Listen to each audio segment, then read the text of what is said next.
वंदे मातरम। मैं हूं आपके साथ सीमा चौधरी और खबर उत्तराखंड के इस बुलेटिन में आप सभी का स्वागत है। चलिए खबरों की ओर रुख करते हैं।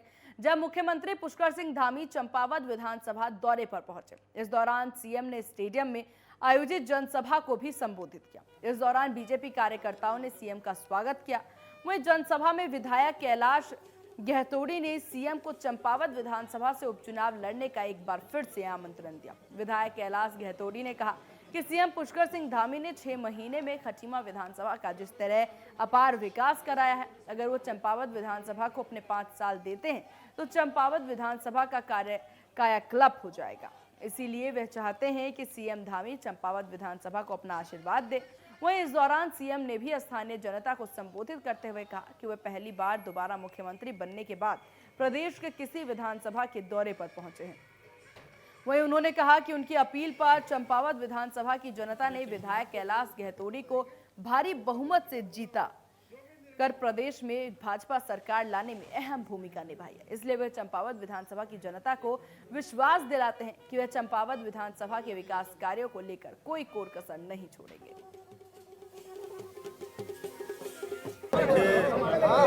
कैलाश गहतोड़ी ने पहले भी कहा और चूंकि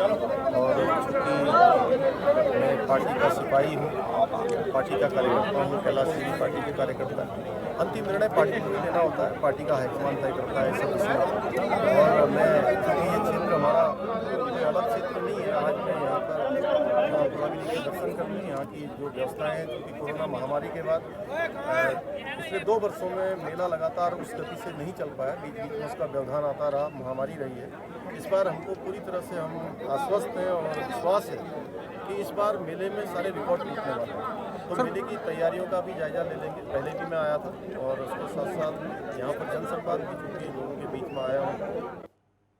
वहीं 2 दिवसीय चंपावत दौरे पर पहुंचे मुख्यमंत्री पुष्कर सिंह धामी ने आज टकनपुर मुख्य बाजार के पास स्थित शारदा घाट में नदी से हो रहे कटाव और उसके बचाव के लिए हो रहे कार्यों का निरीक्षण किया। इस दौरान उन्होंने सिंचाई विभाग के आला अधिकारियों से भूमि कटाव रोकने के निर्देश दिए। इस स्थान की कटाव को बचाने के लिए अब तक कौन-कौन से कदम उठाए गए हैं, इसकी भी जानकारी ली। इसके साथ ही उन्होंने स्थानीय लोगों की समस्याएं सुन मौके पर मुख्य सचिव से फोन पर बात कर शारदा नदी के बहाव को दूसरी दिशा में मोड़ने पर वाले चैलेंज, वहीं उन्होंने तटबंध दीवारों के निर्माण जैसे कार्यों को जल्द मंजूरी देने के भी निर्देश दिए हैं। इस दौरान विधायक चंपावत कैलाश गहतोड़ी, जिलाधिकारी विनीत तोमर, एसपी देवेंद्र पेंजा, बीजेपी जिला अध्यक्ष दीप पाठक मौजूद रहे।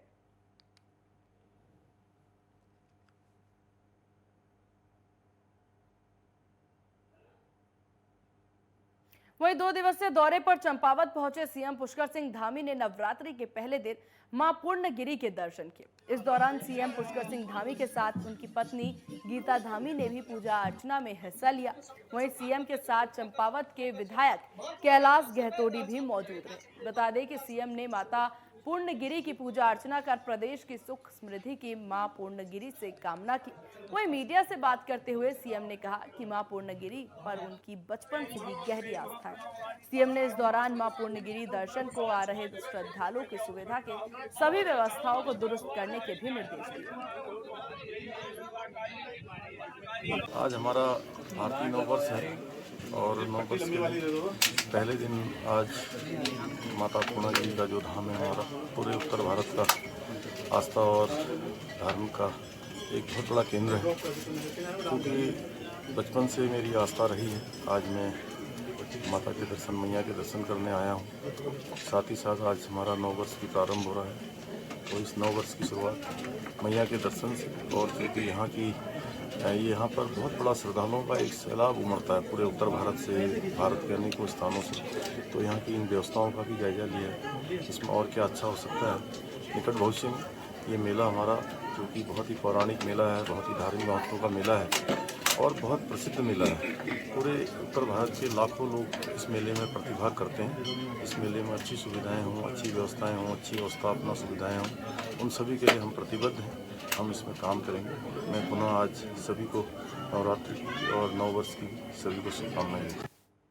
वहीं चैत्र नवरात्रों के मौके पर भगवती के शक्ति पीठों में से भक्तों का सैलाब उमड़ पड़ा है। भक्तों द्वारा दुर्गा के शैलपुत्री रूप की पूजा अर्चना विधि विधान से की जा रही। वहीं सिद्धपीठ, काली मठ, राकेश्वरी, कोटी महेश्वरी, राजेश्वरी समेत भगवती के सभी शक्तिपीठों को भव्य रूप से सजाया गया।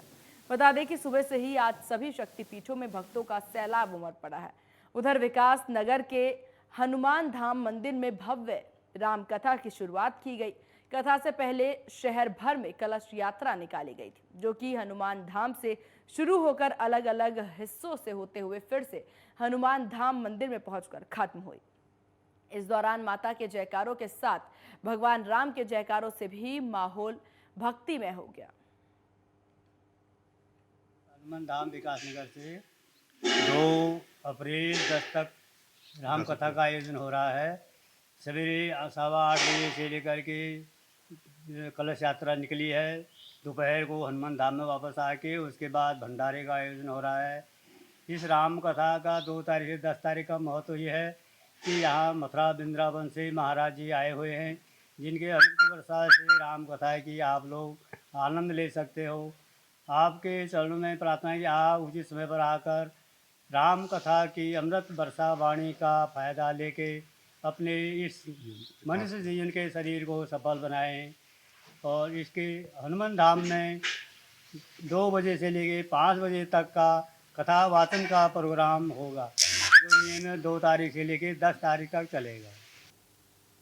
वहीं कोविड काल में सरकार ने आम जनता को राहत देने के लिए कोरोना वॉरियर्स को नियुक्त किया है।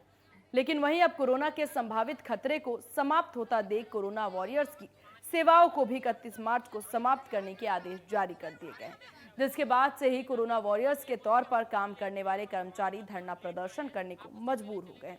सेवा विस्तार की मांग को लेकर के स्वास्थ्य मंत्री धन सिंह रावत से मुलाकात करने पहुंचे कर्मचारियों को वहां भी सम्मान नहीं मिला। स्वास्थ्य मंत्री बिना प्रभावित कर्मचारियों से मुलाकात किए अन्य किसी कार्यक्रम के लिए रवाना हो गए, जिससे गुस्साए कर्मचारी हर हाल में मंत्री से मुलाकात की मांग को लेकर के उनके घर के बाहर ही धरने पर बैठ गए हैं।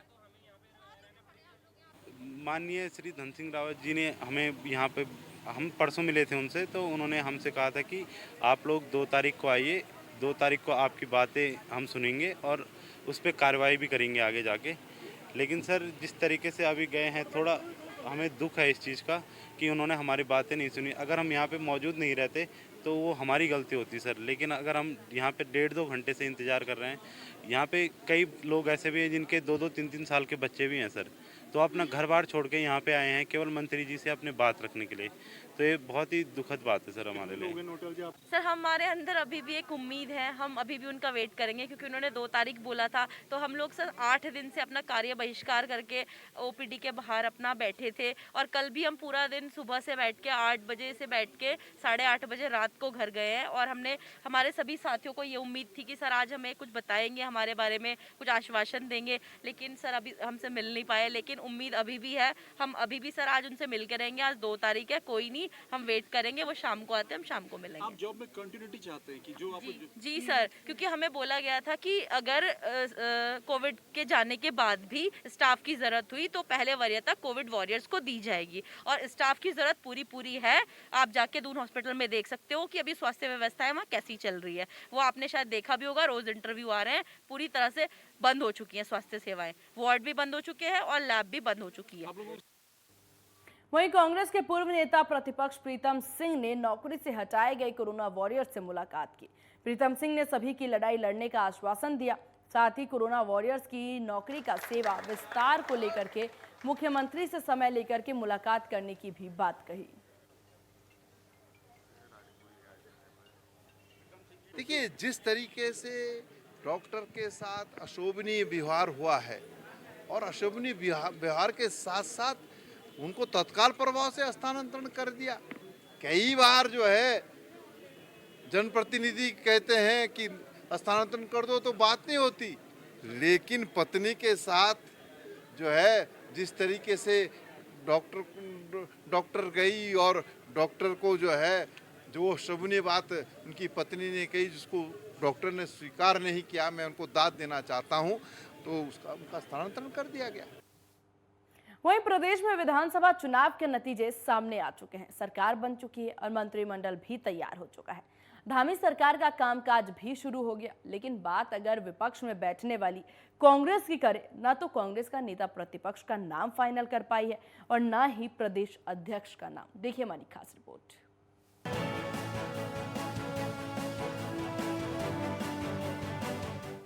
कहते हैं कि किसी भी प्रदेश को आगे बढ़ाने में जितनी भूमिका प्रदेश सरकार की होती है, उतनी ही एक मुख्य विपक्षी दल की भी होती है, क्योंकि मुख्य विपक्षी दल हमेशा सरकार को गलत सही का एहसास दिलाता रहता है।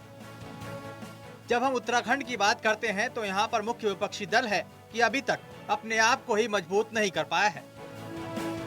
विधानसभा चुनाव में कांग्रेस को हार का सामना करना पड़ा और हार के साथ ही एक बार फिर से कांग्रेस को विपक्ष में जनता ने पहुंचा दिया।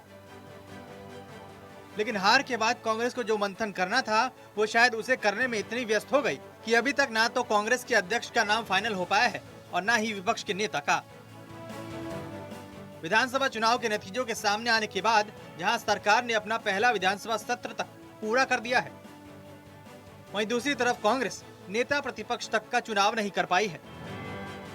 चुनाव के कुछ समय बाद ही कांग्रेस के अध्यक्ष पद गणेश गोदियाल का इस्तीफा मांग लिया गया और अब नए अध्यक्ष की जिम्मेदारी किसकी होगी, यह भी कांग्रेस तय नहीं कर पाई है। नहीं, ऐसा कुछ नहीं है। जो भी एक लाइन का प्रस्ताव नेता प्रतिपक्ष पे सारा जो हमारा विधानमंडल है, माननीय विधायकों जी, सभी विधायकगण ने भेज दिया है माननीय सोनिया गांधी जी को।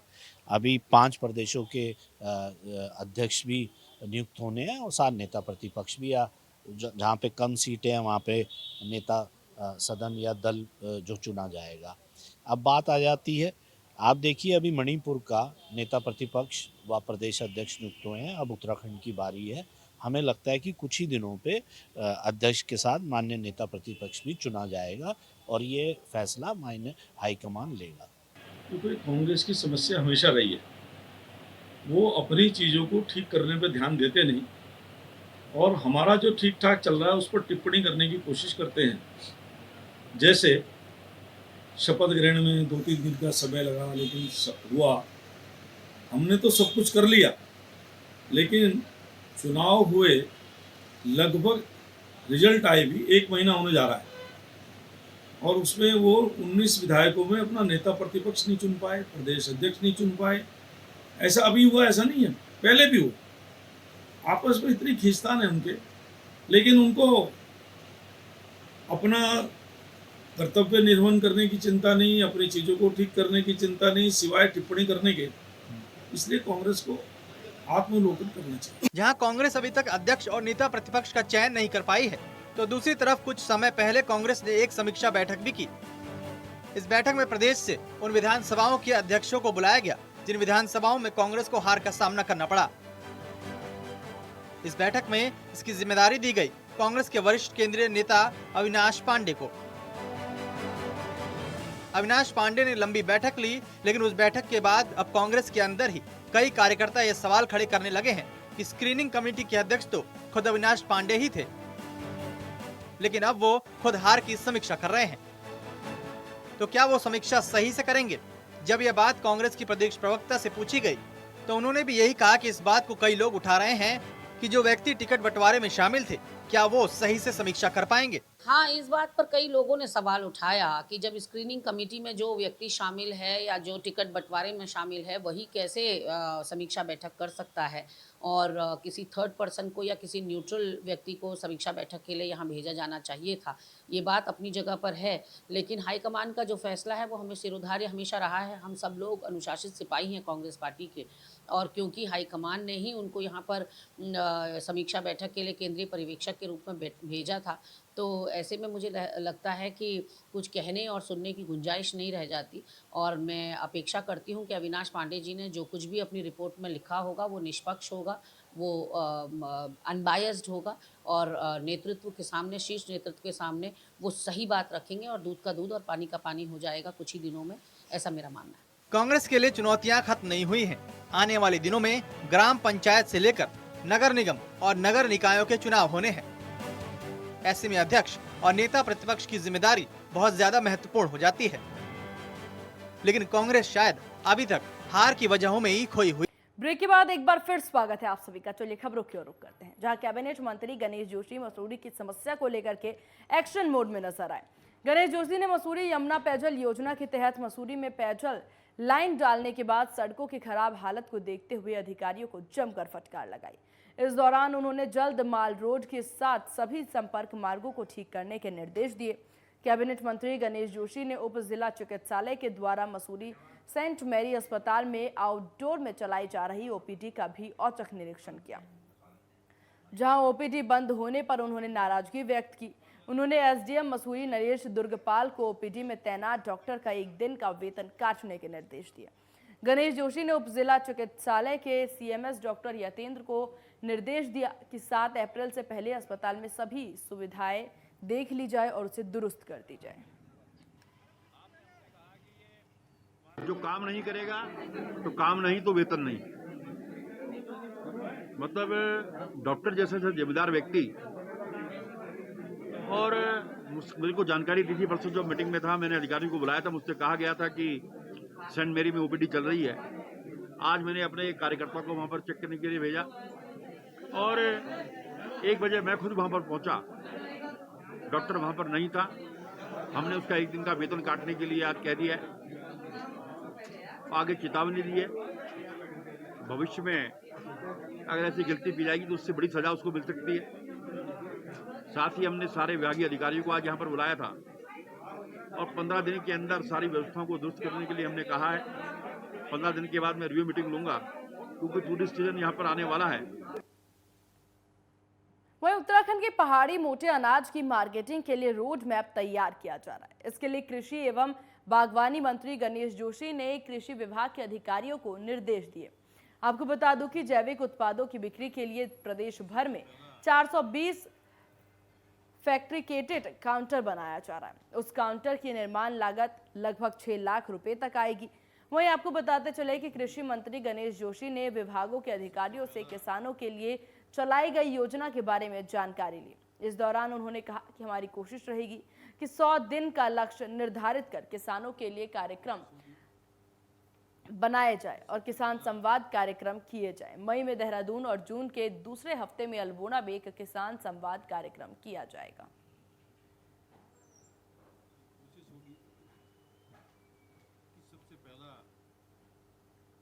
देखिए, मेरी पूरी कोशिश होगी कि सबसे पहला मोदी जी का वो सपना कि किसानों की आय दुगनी होनी चाहिए, उस दिशा में हम क्या बेहतर कर सकते हैं। अभी मैंने अपने अधिकारियों को बैठकर उसमें चर्चा की है और मैंने 100 दिन का उसको एक लक्ष्य दिया है कि 100 दिन के अंदर हम कुछ ऐसे प्रोग्राम दें जिसमें लगे कि कृषि के क्षेत्र में हमने कुछ किया है। अभी हमारी जो लैंड है वो कम हुई है, लेकिन हमारी जो क्रॉप्स जो है बड़ी है, उसको कैसे हम बढ़ा सकते हैं।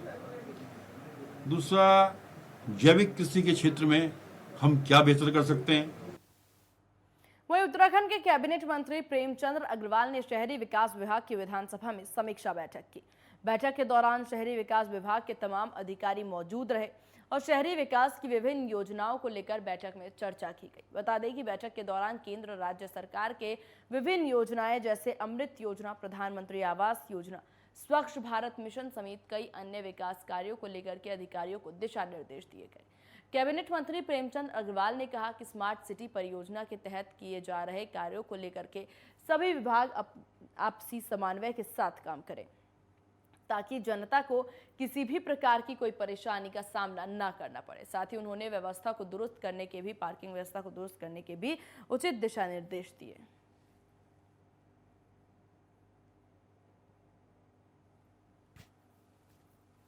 देखिए, उत्तराखंड में 101 नगर निकाय हमारे यहाँ हैं।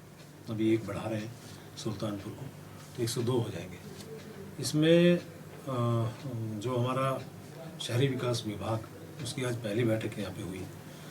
पूरे तरह से पहली बैठक में परिचय के साथ साथ किस प्रकार से हम इस विभाग से क्या हमारी प्राप्तियाँ हैं, कैसे उस बजट के सापेक्ष हम खर्चा कर रहे हैं और क्या क्या नई स्कीम हम लागू कर सकते हैं, इन सब बारे बिंदुओं पे हम लोग बातचीत की है। और साथ में कैसे नगर निकायों को और सुदृढ़ कर सकें उसके साथ साथ जैसे आपने कहा कि माननीय प्रधानमंत्री जी का एक ड्रीम प्रोजेक्ट है साफ सफाई का, उसका अभी हमारे पे क्या स्थिति है, कैसे इसमें हम सुधार ला सकते हैं, कूड़ा निस्तारण की क्या स्थिति है। वहीं देहरादून में प्रदेश के पंचायती राज्य मंत्री सतपाल महाराज ने वरिष्ठ अधिकारियों के साथ समीक्षा बैठक की। इस दौरान उन्होंने अधिकारियों को जरूरी दिशा निर्देश भी दिए। बैठक के दौरान उन्होंने योजनाबद्ध तरीके से प्रदेश के सुंदरवर्ती क्षेत्रों में विकास कार्यों के लिए रोड मैप तैयार करने को कहा। इस दौरान उन्होंने सभी जनपदों के जिला पंचायत राज्य अधिकारी, अपर मुख्य अधिकारियों से वीडियो कॉन्फ्रेंसिंग के जरिए मूलभूत सुविधा के विकास पर चर्चा की।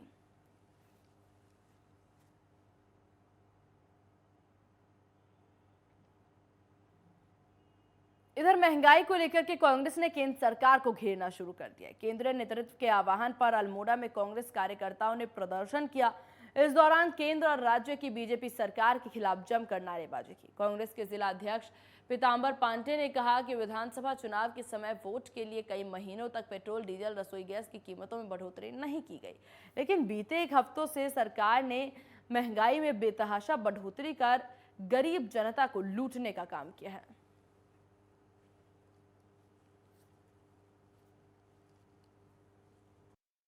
चुनाव हुए थे उसके तुरंत बाद बड़ी चतुराई से पूरे देश के अंतर्गत महंगाई दे करके जो दोनों हाथों से गरीबों को लूटने का काम किया जा रहा है, उसके विरोध में अखिल भारतीय राष्ट्रीय कांग्रेस द्वारा पूरे देश के अंदर इसी के तहत अल्मोड़े में भी कांग्रेस जनों द्वारा महंगाई के खिलाफ आज धरना प्रदर्शन यहाँ पर किया जा रहा है।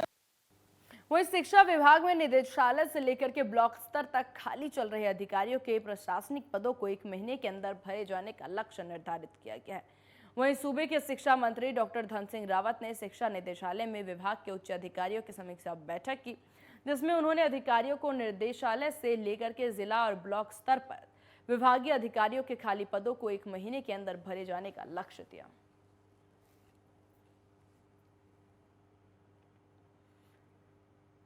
वहीं अल्मोड़ा के सल्ट मछोड़ गांव, तोक, घुंगरिया, बुनखान और बकू खेत में पानी की बड़ी किल्लत है। यहां 103 परिवार रहते हैं, लेकिन मछोड़ क्षेत्र उप तहसील होने के बाद भी ग्रामीणों को पानी की समस्या रहती है। ग्रामीणों का कहना है कि हमारे गांव में पिछले 1 साल से पानी नहीं आ रहा। इस कारण लोग पारंपरिक जल स्रोतों पर निर्भर हो रहे हैं, लेकिन आपूर्ति नहीं हो पाती है। घरकोट मछोड़ योजना से भी पिछले 1 साल से पानी की बूंद नहीं टपकी है। इस कारण ग्रामीणों में जल संस्थान के प्रति भारी आक्रोश है। ग्रामीण दूर दराज के स्रोतों से पानी लाने के लिए मजबूर हैं।